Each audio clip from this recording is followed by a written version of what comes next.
Salut à tous et bienvenue dans cette nouvelle vidéo.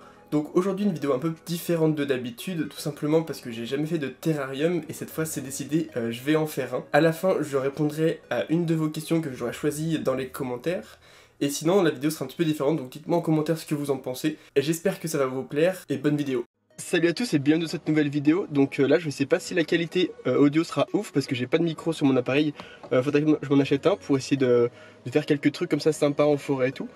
Faudrait juste que je vois avec le budget parce que bon j'ai fait pas mal de dépenses en ce moment. Mais là du coup je passe vite fait en animalerie, il y en a une juste à côté de chez moi, pour acheter un terrarium avec un substrat pour ma Neoponera. Donc on se retrouve tout à l'heure dans le magasin. Là je pars du coup sur la route pour aller acheter tout ça et on se dit à tout à l'heure. Ok, donc juste pour vous tenir au courant, là je sors tout juste de l'animalerie, c'était la petite qui était à côté de chez moi et il n'y a rien du tout. Il y avait juste un seul aquarium, du coup ça me faisait un petit peu chier parce que j'aurais eu aucun substrat, etc. Du coup je vais aller dans l'animalerie un peu plus grosse, qui est un peu plus loin, mais du coup je ferai les courses en même temps voilà, pour ce déplacement. Du coup je ferai des courses pour manger, etc. En même temps. Et du coup là on va y aller, j'espère que cette fois il y aura plus ce que je veux, donc un terrarium avec du substrat. Pour ma Neoponera parce que là il commence vraiment à falloir tout ça. Donc on se retrouve tout à l'heure là-bas et on verra s'il y a davantage de choses. Donc nous voilà arrivés dans le plus gros magasin, donc c'est Animalis. Honnêtement, un jour ou l'autre je me mettrai vraiment dans les reptiles, peut-être pas pour le moment mais un peu plus tard, parce que vraiment j'adore ça. Je pourrais pas vous le dire le nom, mais je le trouvais vraiment magnifique. Et du coup voici un peu tout ce qu'il y a dans le Animalis dans lequel je suis. Pas mal de choix, il y a même un petit rayon aquarium à côté parce que je vais pas forcément me prendre un terrarium, je vais voir ce qui m'arrange le plus. En tout cas pas mal de choix, donc ça c'est vraiment cool et j'adore tout regarder personnellement. Le magasin c'est quelque chose que j'adore. Je suis super content, on regardait avec quoi on ressort. Un joli terra, donc on verra ça à l'installation tout à l'heure. De la Terrabasis. Et du truc de coco, je sais plus le nom, fibre de coco je crois. Normalement, il me semble que j'ai tout ce qu'il faut. J'ajouterai peut-être un petit peu de sable, je verrai, pour faire ce que je veux. Donc j'ai hâte de faire tout ça justement, donc on fera ça juste après. Là, je vais rentrer chez moi, je vais manger, parce que ça m'a pris un peu de temps, mine de rien, le temps de tout trouver ce que je voulais. Donc c'est parti.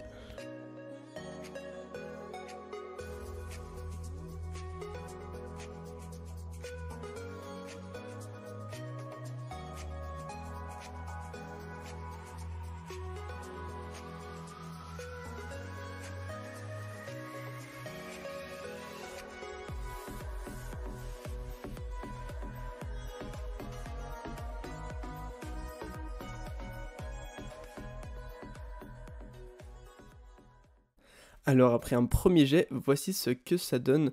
Donc comme je l'ai dit, j'ai mis de la mousse, enfin de la fibre de coco avec du Terrabasis. J'ai creusé un trou dedans avec tout simplement un verre d'eau et j'ai mis une plaque de plexi par-dessus. Et sur le côté un trou, donc le but ce sera tout simplement qu'elle s'en serve comme nid. Bien sûr je proposerai 2 cachettes, vous verrez ça après. Et je proposerai quelques autres trucs pour voir ce qu'elle préfère. Parce que le but c'est aussi de l'observer, d'essayer de comprendre un peu son comportement, de voir ce qu'elle va préférer. Mais pour l'instant voici ce que ça donne. Et voilà maintenant le résultat final. Enfin final, vous verrez qu'après il s'est passé quelques petits trucs. Mais pour l'instant voici le résultat à peu près final. Donc j'ai laissé pour l'instant qu'un seul trou avec deux branches et on verra bien ce que ça donne. Donc j'ai bien sûr mis des copeaux parce qu'il faut cacher le nid pour qu'elle aille dedans tout simplement. C'est l'objectif. Donc j'espère qu'elle va apprécier. Le problème c'est que je me suis rendu compte que c'était pas assez et il y a quelques petits autres soucis. C'est qu'il n'y a pas assez de... C'était pas assez haut en fait le substrat, ça fait à peine 3 cm. Je voulais mettre du coup, comme certains m'ont conseillé, un sol en gravillon pour absorber l'eau et mettre un tuyau qui passe sur le côté. Malheureusement j'avais pas du tout ce qu'il fallait, donc j'ai pas pu le faire pour cette fois là. D'ailleurs là on peut voir la Belgian Neoponera, vraiment magnifique. J'attends qu'elle aille dans le tube en bambou pour tout simplement le bloquer et ensuite le déposer dans son terrarium. Mais pendant ce temps-là, je vais surtout le refaire tout simplement et on va voir ça ensemble.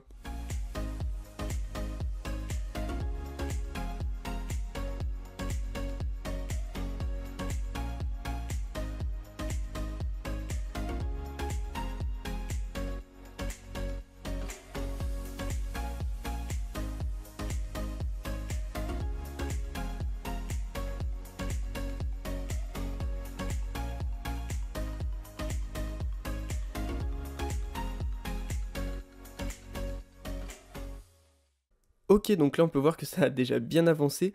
J'ai fait 2 trous pour 2 nids différents, donc ça veut dire que je vais pas chauffer une partie et pas l'autre, et je vais mettre plus d'hygrométrie et pas l'autre, pour voir déjà ce qu'elle préfère, pour lui proposer plusieurs solutions en fait, pour qu'elle aille où ça lui semble le mieux.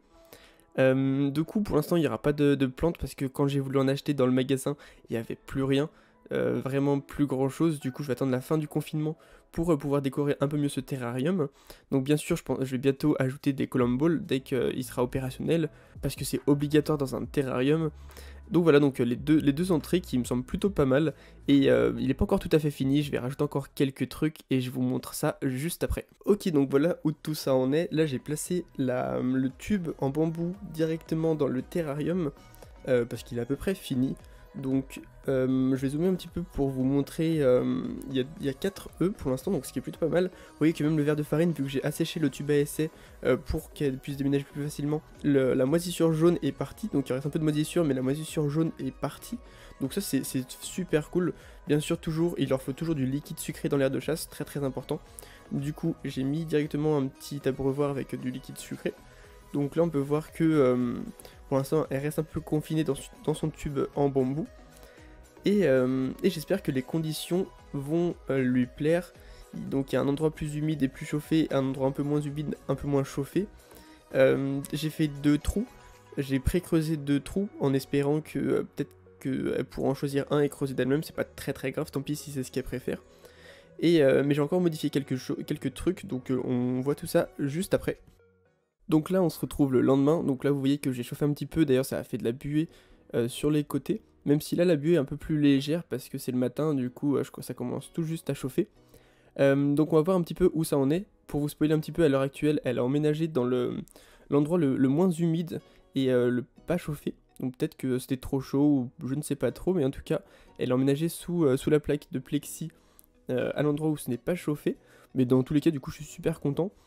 On peut voir aussi, donc elle a eu plusieurs comportements, et elle reste pas mal sur la branche, elle a creusé dans les trous, enfin dans les coins, à droite et à gauche. Ça pourrait être super sympa aussi qu'elle fasse un nid dedans, je kifferais carrément.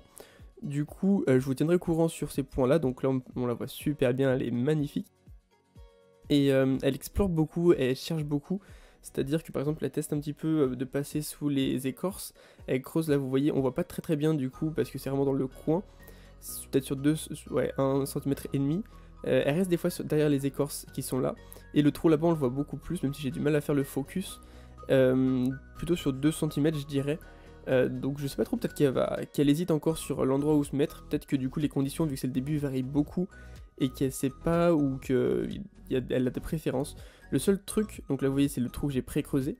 Des fois elle se met dedans aussi. Le seul truc c'est que les œufs dans le tube en bambou, elle les a toujours pas déplacés, elle les laisse dedans.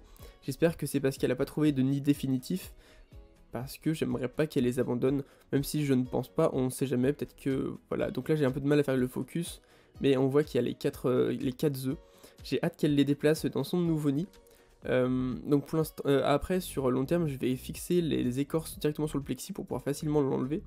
Mais pas pour le moment parce que tout simplement j'avais pas de colle aquarium, du coup je préférais attendre un petit peu. Et pour le moment pour la fondation c'est pas très grave si on peut pas beaucoup l'observer. Je vous ferai une vidéo comme ça un peu plus... un peu moins de vidéos sur cette espèce pour pas trop la stresser. La prochaine ce sera je l'espère quand elle aura ses premières ouvrières, dans quelques semaines. Donc d'ici là j'espère que tout se passera bien, de toute façon je vous tiens au courant. On la voit vraiment bien, donc elle est vraiment magnifique. Et peut-être que là, elle va se mettre dans le trou ou se mettre à creuser, on va voir tout ça. Donc voilà un petit peu la vue d'ensemble. Donc c'était super intéressant de la voir aussi des fois se mettre derrière les écorces. Ou de la voir même prendre directement de l'eau sucrée dans l'abreuvoir et garder la goutte entre ses mandibules. C'est vraiment super sympa à observer. Cette espèce, j'adore l'observer honnêtement. Surtout en vrai maintenant je kiffe les terrariums. Je pense que dès qu'il n'y a plus le confinement, je vais en prendre un deuxième, peut-être pour une autre espèce, où je les mettrai dedans, tout simplement parce que je trouve ça super bien pour l'observation. Je vous conseille vraiment. Vous avez vu que là, du coup, elle s'est mise derrière les écorces.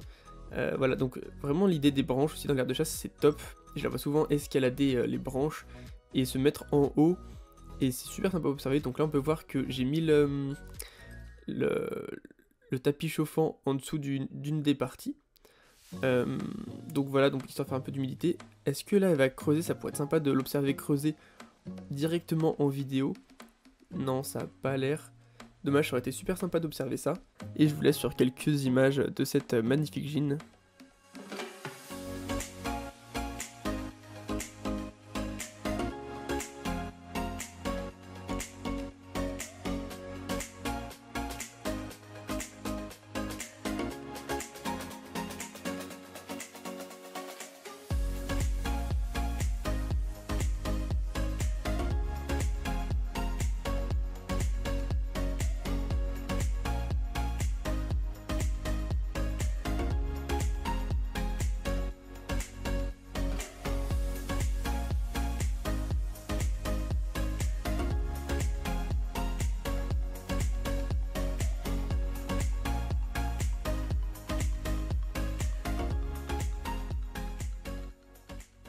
Ok, donc pour la question de fin, comment tu convaincs tes fourmis, donc pour les Messer minors, de bouger avec le stock de graines dans un nouveau tube à essai?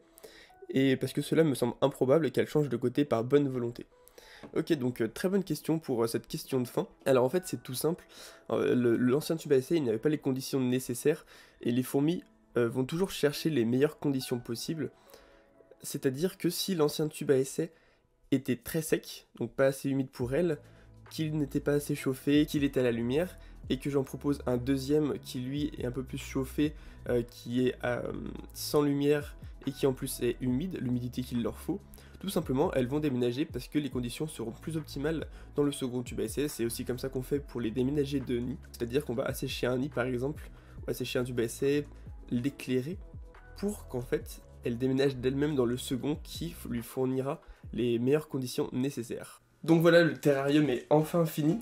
Là du coup on peut le voir, je sais pas encore où je vais le placer. On verra, du coup je vous tiendrai au courant, que ce soit sur Instagram, Facebook, etc. Je vous donnerai des nouvelles bien sûr, pour vous dire comment ça se passe. J'espère que ce style de vidéo et cette vidéo vous a plu. N'hésitez pas à me dire un peu vos avis en commentaire. Et voilà, j'espère que vous avez kiffé. N'hésitez pas à me suivre sur Facebook, sur Instagram, à venir sur Discord, même contactez-moi par mail, il n'y a aucun souci. Et on va se dire à la prochaine. Allez, bye bye tout le monde.